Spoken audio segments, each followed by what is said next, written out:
Welcome to the Williams Hotel. But here's where we've been since 1990. We filled in the sticker map. Last trip out to South Dakota, we filled in quite a few in that middle section. Got a few holes. I wanted to make it to North Dakota, but there was a wicked tornado the night before we were headed out there, so we stayed around Mount Rushmore instead. Never made it to this corner. And I do have a trip planned down here to the Louisiana area. So that might be our next long distance trip. But anyways, here's our camper. Right now, I have a problem with it. On the last trip, I plugged into a Harvest Host restaurant, and in the middle of dinner, they lost all their electric power. And when it came back on, a surge came through. And I had a surge protector on my RV, but it wasn't a good one. It blew the fuses on my Iota power charger. As you can see, here's the old one. We took it apart and checked it out. The fuses were definitely blown, but it didn't protect the unit. It's no longer putting out any current to charge the battery. So here's the replacement for it. My son offered to help me put this back together, so I took him up on his offer. Okay, so working by flashlight here because we have the battery disconnected before we install the new unit. It's exactly identical to the old one. I don't think it's exactly identical. If it was, it would line up with the holes that we already got there. I just went on Amazon and ordered the same exact identical item. You must have changed it. Gonna have to cut the plug off and strip the wires. So there's a metal frame there that we've got to bolt it to. We're going to use the rivet gun and we're going to hook it to these wires and button it up. And here's the rivet kit by Wheatles. Okay, this kit comes with 4 different size rivets, tips, and of course the gun. And it comes with the drill bits too. Yeah. Well, take a look at these rivets and the matching drill bits and figure out which one you need.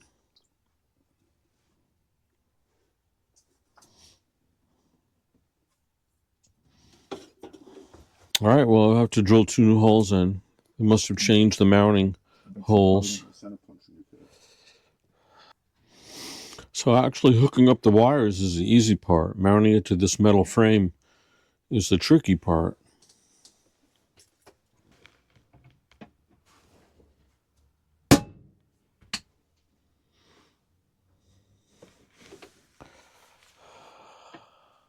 You're going to want to drill it outside.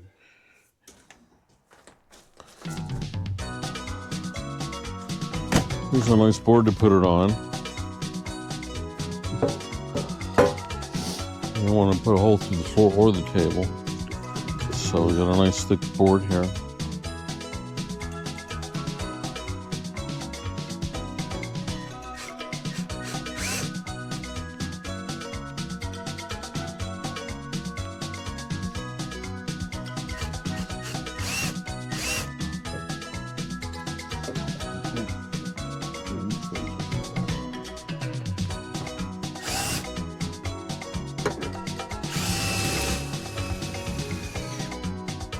I think I had that extension. That's my Milwaukee drill kit.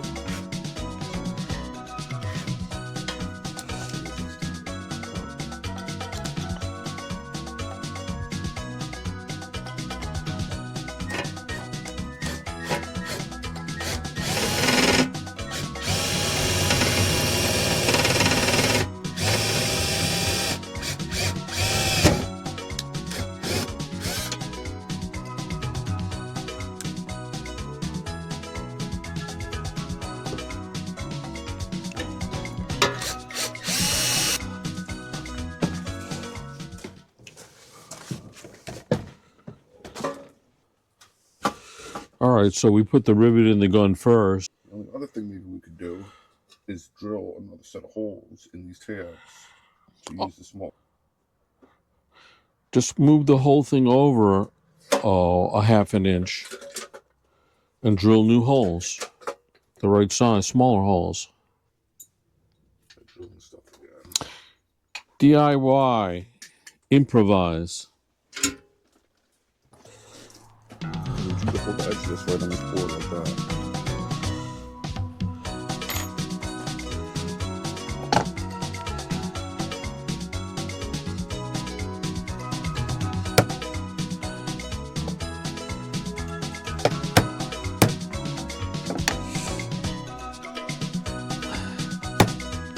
Well, it doesn't matter because it's marked anyways.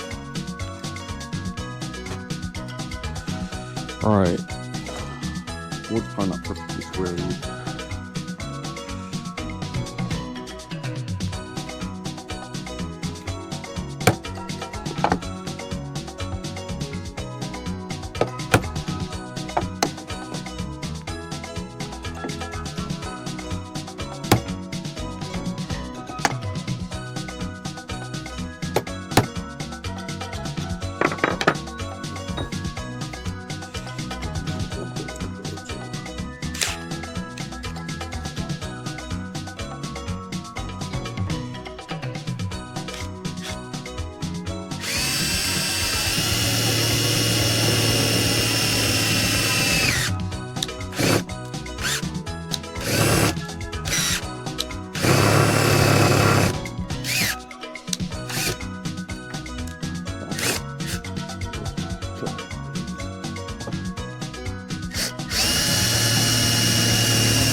Looking good.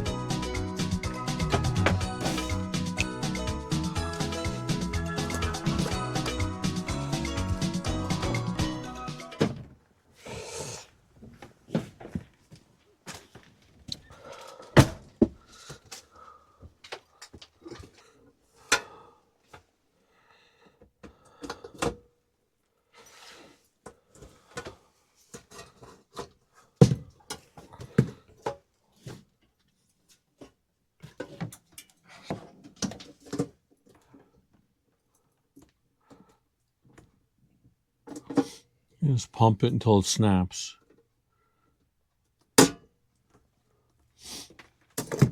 How'd we do? Looks good.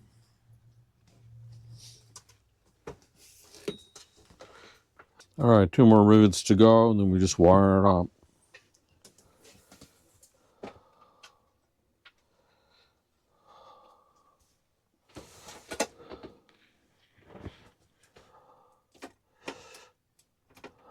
It pulls that pin right through the center, and then it snaps off.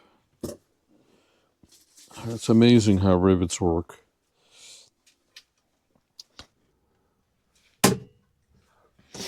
Okay, how's it looking?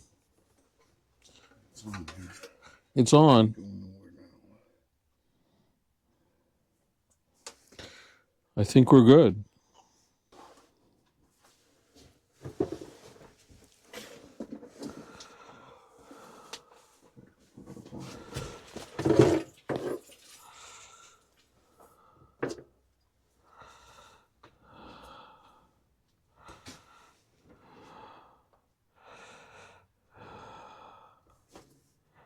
Here I am the next day, and it's snowing, as you can see. Well, I wanted to show you my surge protector for my RV. The last time I had one with just 3 little indicator lights, and it wasn't a very good surge protector. And when I was plugged in a harvest host and they had a power outage and the surge came through, it blew the fuses, and shorted out my whole charging unit on my RV. So we installed a new charging unit last night. This is now plugged in this protected case here, which is it's a circuit analyzer and surge protector. So besides being a circuit analyzer, it's also a pretty good surge protector. So I researched this online. I'll throw a link in the comments so you can check it out for yourself. I got it on Amazon. And right now my power source is putting out 12.3 volts. I checked the rating on my voltmeter on my battery, and the charge is putting out 13.6, I think, or 13.4.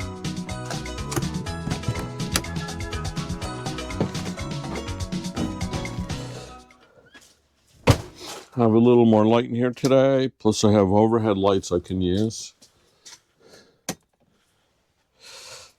And here's the front panel. Just have to button that up, and I'm all done with this unit and this job. So here's the unit that we put in. It's lit green. It's working good. We tested the charge. It was putting out 13.5 volts. So that's perfect charge level to charge my 12-volt battery. The line coming in was 12.3 as I measured it with my circuit analyzer's surge protector. Now it's time to button it up. Remember last night my son helped me. We had to rivet this on to the mounting plate because I need that mounting plate to put my front face on. So that little box allows me to put my mounting plate on the front. So let's get that done now. To ventilate it, this goes on a hinge so I can access the fuse panel. And this goes on here. There we go.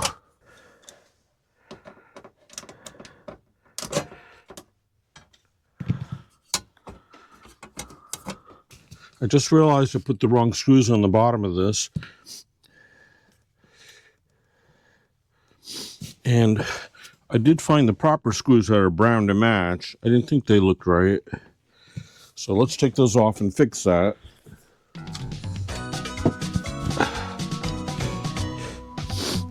If at first you don't succeed, try again.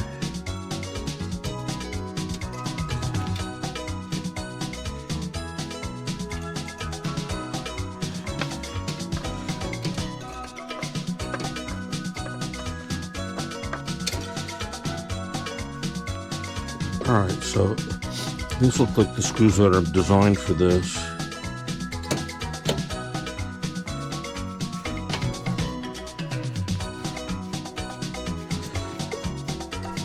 Okay, much better.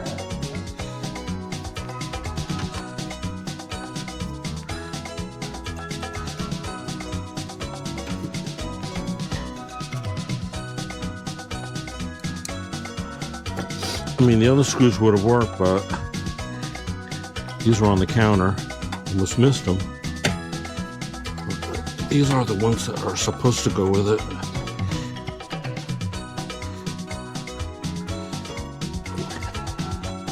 And they tighten up nice and secure. Oh, much better. I think we're good. So that's it. Call it a day. All right, so thank you for joining me on Rick and Linda Outdoors. Just another little fix-it video getting my camper all ready. Even though we're getting 6 inches of snow here today, I'm high and dry here inside the RV getting everything buttoned up. So we're all ready for the spring. So we got a new power charger and faceplate put in. Got my heater repaired. I got a new circuit board put on that. So we're good for the spring. And with a new battery, I think we'll be all set. So thanks for joining me, and I'll see you next time on Rick and Linda Outdoors.